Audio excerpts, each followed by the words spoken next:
Halo pemirsa, Anda menyaksikan Sinpo Dunia dengan sejumlah berita pilihan dari mancanegara. Bersama saya Ayu Pratiwi, inilah Sinpo Dunia selengkapnya.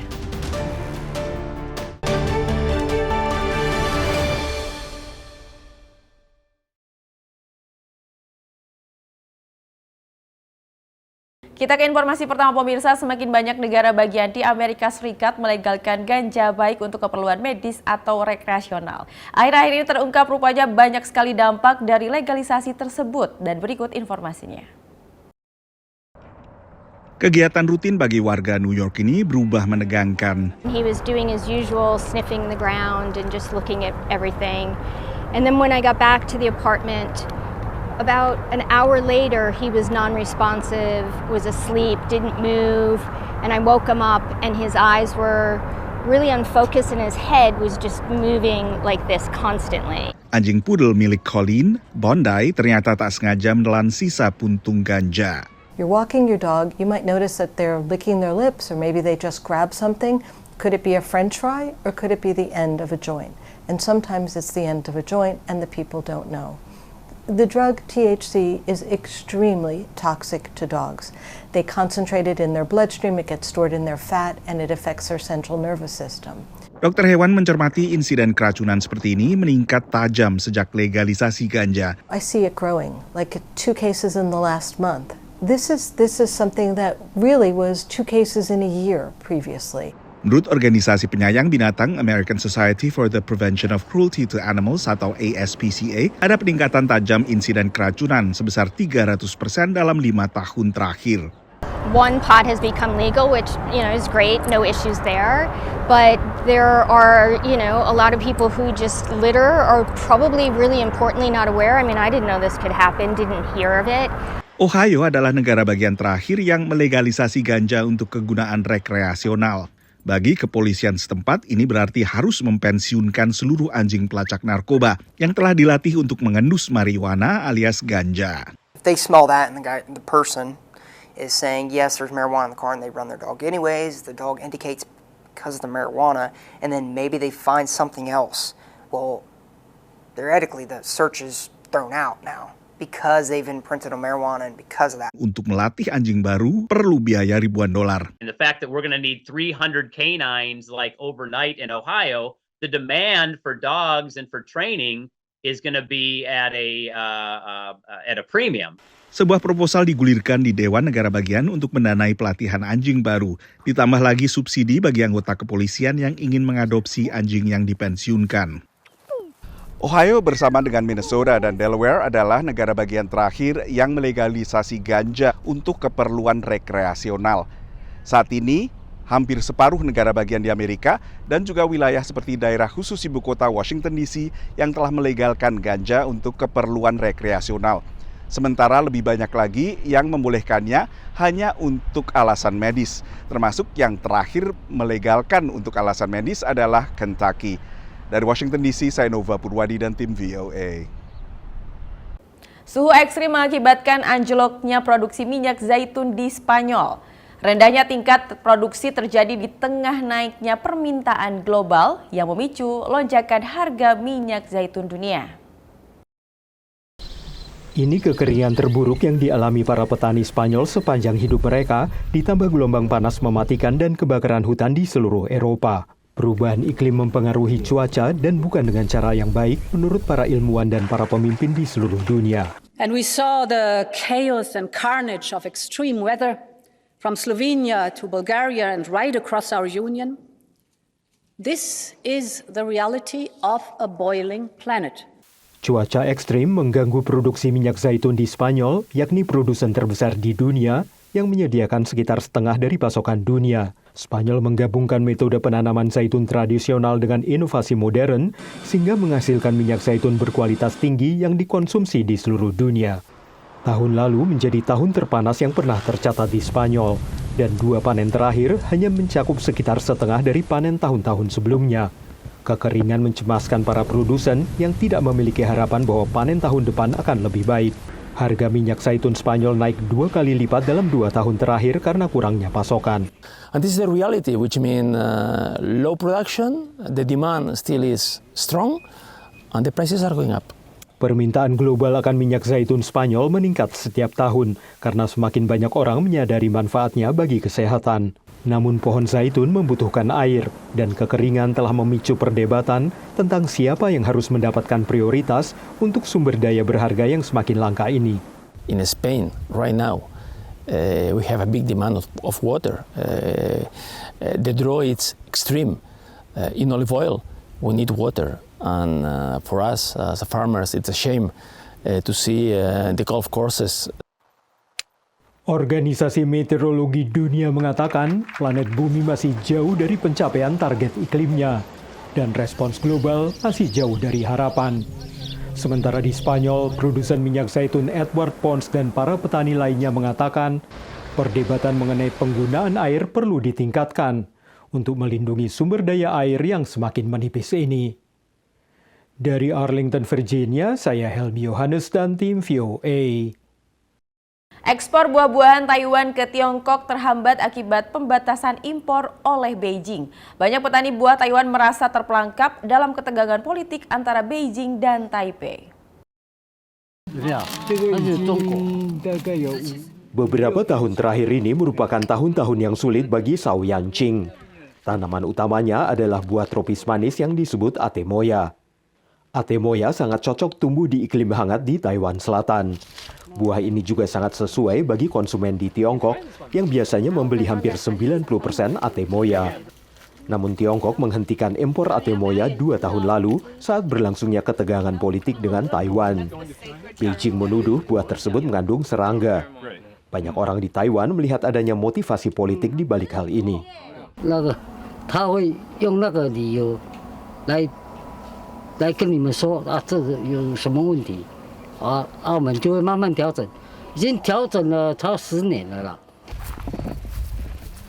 Selama 2 tahun, Sao tidak mendapatkan laba.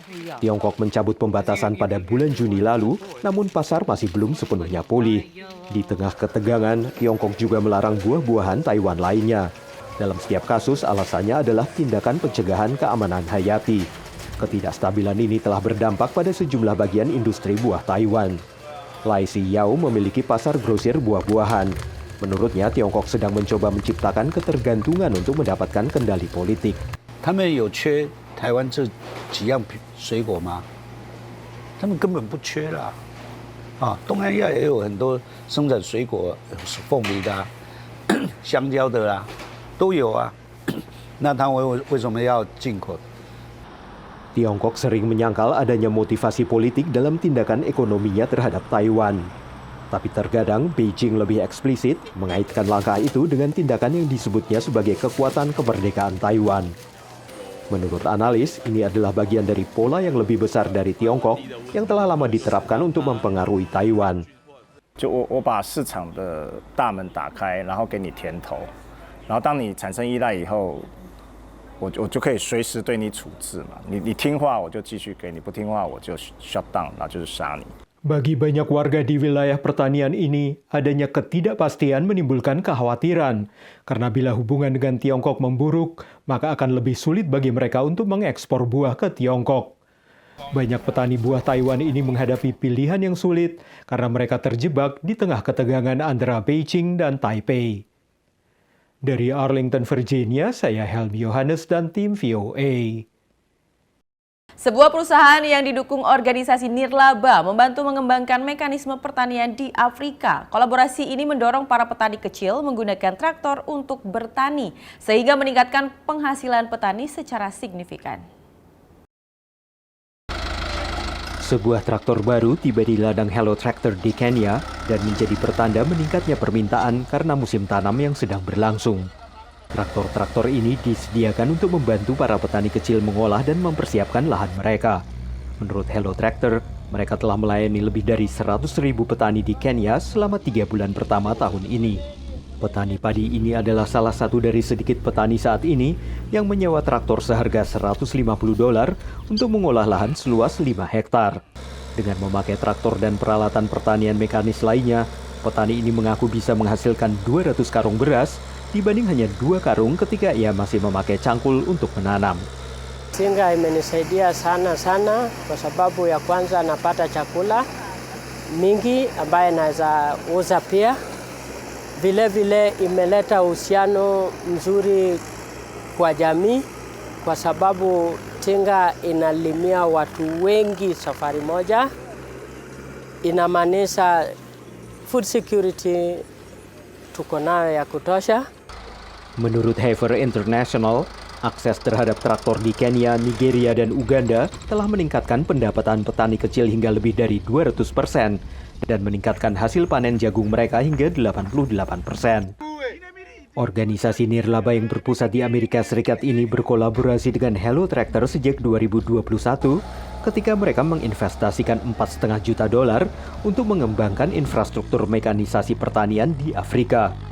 Melalui program ini, petani kecil dapat membeli traktor dengan skema pembayaran sesuai penggunaan. Menurut kedua organisasi ini, mekanisasi pertanian membantu petani mengolah lebih banyak lahan dan menciptakan lebih banyak peluang bagi warga. An acre of land, one person using the traditional methods of farming, it will take them about 3 to 4 days of farming, of land preparation within their farm, right?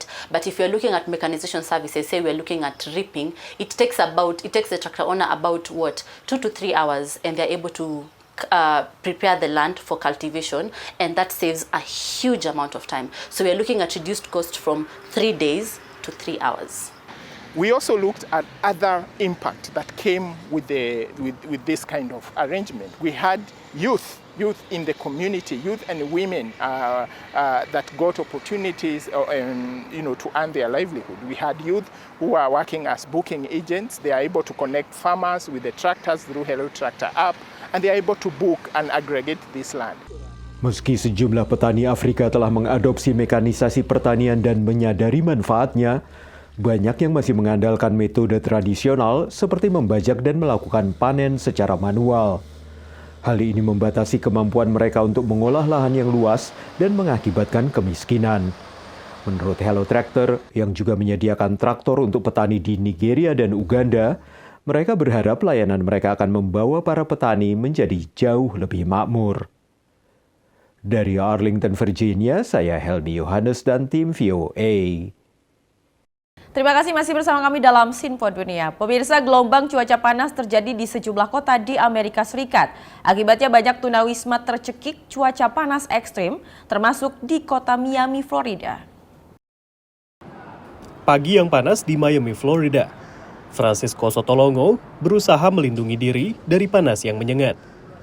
Tapi sebagai tunawisma, dia tidak punya banyak pilihan. Ya ahorita después que pasa de la 1 a las 2 aquí no se puede estar. Musim panas di Miami terasa sangat mencekik. Pada bulan Juli, suhu terasa melebihi 37,7 derajat Celcius atau 100 derajat Fahrenheit selama 46 hari berturut-turut. Awal Agustus, Miami kembali mengeluarkan peringatan cuaca panas dengan indeks panas 40 hingga 42 derajat Celcius. Uno sufre mucho. Imagínense, no tenemos lugar donde bañarnos. A no ser que vayamos y nos tiremos ahí en la bahía o vayamos a la playa y nos echemos un poco de agua porque no tenemos lugar donde bañarnos. Itulah yang mendorong Miami-Dade Homeless Trust, organisasi pendamping tunawisma, membagikan air, topi, dan perlengkapan lainnya. Mereka juga memberi saran di mana mereka dapat menemukan tempat berteduh atau tempat dengan pendingin ruangan. Is so much more intense than I have felt in the years.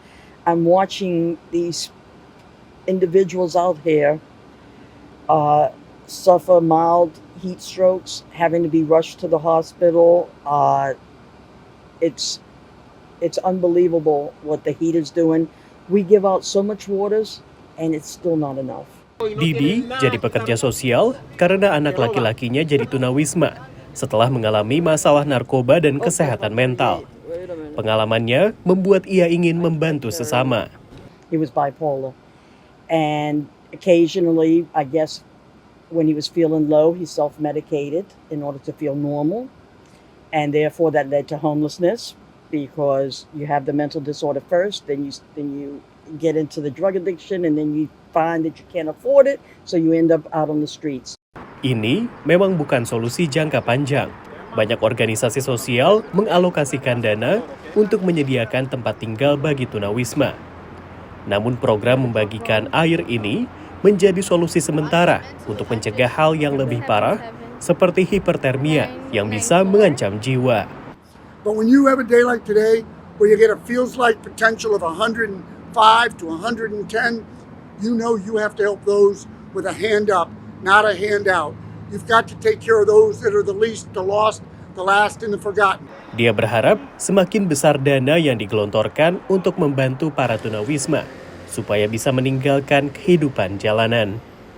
Ada kesalahpahaman bahwa orang yang mengalami tunawisma adalah tunawisma kronis atau mereka yang memiliki masalah kejiwaan atau masalah obat-obatan. Tapi data menunjukkan bahwa mereka yang masuk kategori tunawisma kronis, yakni dengan disabilitas atau tunawisma jangka panjang, hanya 20%. Sementara tunawisma dengan masalah kesehatan jiwa 17% dan tunawisma dengan masalah obat-obatan 13%. Dari Washington DC, saya Rio Tuasikal dan tim VOA. Kita beralih ke informasi selanjutnya, pemirsa. Ukraina terus melakukan serangan memasuki wilayah Rusia. Mengikuti serangan dadakan di perbatasan Rusia, menurut Presiden Ukraina, serangan tersebut memasuki pekan kedua. Berikut informasinya. Perang Ukraina tak lagi terbatas di wilayah negara yang awalnya diserang dengan meluasnya serangan Ukraina ke wilayah Kursk di Rusia Barat sejak 6 Agustus lalu. Цілком справедливо знищувати російських терористів там, де вони є, там, звідки вони завдають своїх ударів. Російські військові аеродроми, російську логістику. І ми бачимо, яку користь для наближення миру це може принести. 100 ribuan warga sipil Rusia melarikan diri dari serangan Ukraina. Sementara Presiden Rusia Vladimir Putin mengklaim serbuan Ukraina ini meningkatkan jumlah pendaftar anggota militer. Судя по всему, противник стремится к улучшению своих переговорных позиций в будущем. Но о каких переговорах вообще может идти речь с людьми, которые без разбора наносят удары по мирным людям, по гражданской инфраструктуре? Gedung Putih dan Departemen Luar Negeri AS merilis peringatan keras ke Rusia untuk hindari penggunaan amunisi Iran. We are prepared to deliver a swift and severe response if Iran were to move forward with the transfer of ballistic missiles, which would, in our view, represent a dramatic escalation in Iran's support for Russia's war of aggression against Ukraine. Iranian officials also continue to deny providing any UAVs to Russia when evidence is plain for the world to see. Presiden AS Joe Biden menyebut dirinya menerima pengarahan terkait Ukraina setiap 4 hingga 5 jam selama sekitar sepekan terakhir. It's creating a real dilemma for Putin and we've been in direct contact, constant contact with the Ukrainians. Mei lalu, Biden setujui penggunaan senjata Amerika ke target militer di wilayah Rusia guna mendukung pertahanan Kharkiv, wilayah timur laut Ukraina. Sejak perang Rusia-Ukraina yang dimulai pada Februari 2022 lalu, Kongres Amerika Serikat telah menyetujui 175 miliar dolar Amerika Serikat sebagai bantuan untuk Ukraina menurut kantor anggaran Kongres. 55,4 miliar dolar dari bantuan tersebut ditujukan untuk militer Ukraina, termasuk untuk pembelian atau pengadaan sistem pertahanan udara Patriot beserta dengan amunisinya. Langkah Ukraina ini mengejutkan dan diprediksi sebagai taktik untuk melemahkan Moskow, menurut analis. I think the Ukrainians wanted to bring the war home to the Russians, to say to the Russian people, no, you are not immune from this war, you are going to feel it on a day-to-day basis.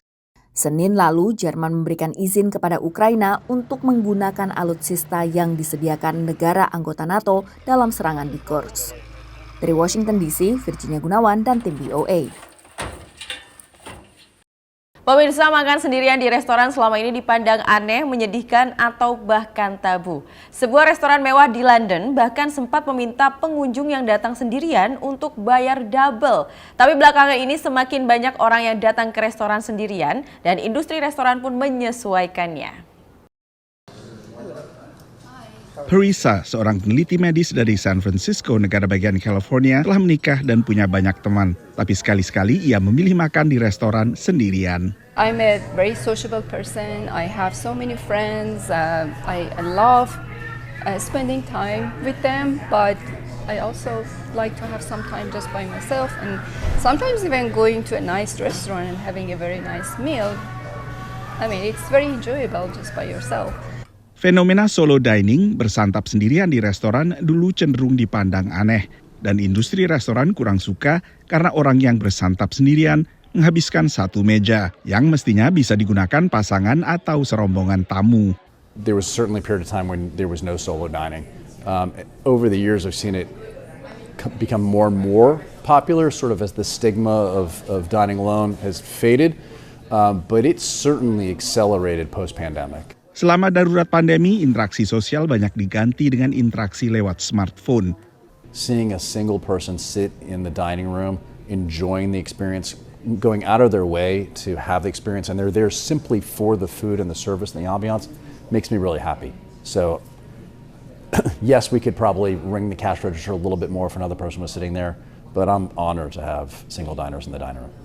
Menurut aplikasi ponsel untuk reservasi restoran OpenTable, reservasi untuk makan sendirian meningkat 29% di Amerika Serikat dalam 2 tahun terakhir. And when you're by yourself, I think you can notice so much more, right? About the ambiance, about, the service that you're getting, about the food. You can order whatever you want, which as a mom often is not the case when I dine with my family. Jaringan restoran Overthrow Hospitality di New York bahkan memiliki program dan menu khusus untuk solo dining. We have selected a table at our restaurant that really captures the breadth of the restaurant. Situated in an area where people can see most of everything that's going on. One element that we like to incorporate is bringing the bar to them. So usually when you order a drink, it's crafted behind the bar, someone brings it to you. But for our solo diners, the bartender will come over, kind of show you the different components, shake the cocktail and pour it for you tableside. Usai bersantap, pengunjung diberi kesempatan mengisi buku tamu, memberi kesan mereka terhadap layanan yang diberikan. Selain terjadinya pergeseran kultural, industri restoran di Amerika Serikat juga dihadapkan pada perubahan demografis. Sekitar 38% warga Amerika usia 25 hingga 54 tahun hidup sendirian. Menurut survei terbaru oleh Pew Research Center, ini merupakan peningkatan signifikan dibandingkan angka 1990, saat hanya sekitar 29% hidup sendirian. Dari Washington DC, saya Nova Purwadi dan tim VOA. Dan informasi tadi menjadi informasi terakhir kita kali ini. Tetap saksikan Sinpo Dunia hanya di Sinpo TV. Saya Ayu Pratiwi dengan kru yang bertugas mengucapkan terima kasih dan sampai jumpa.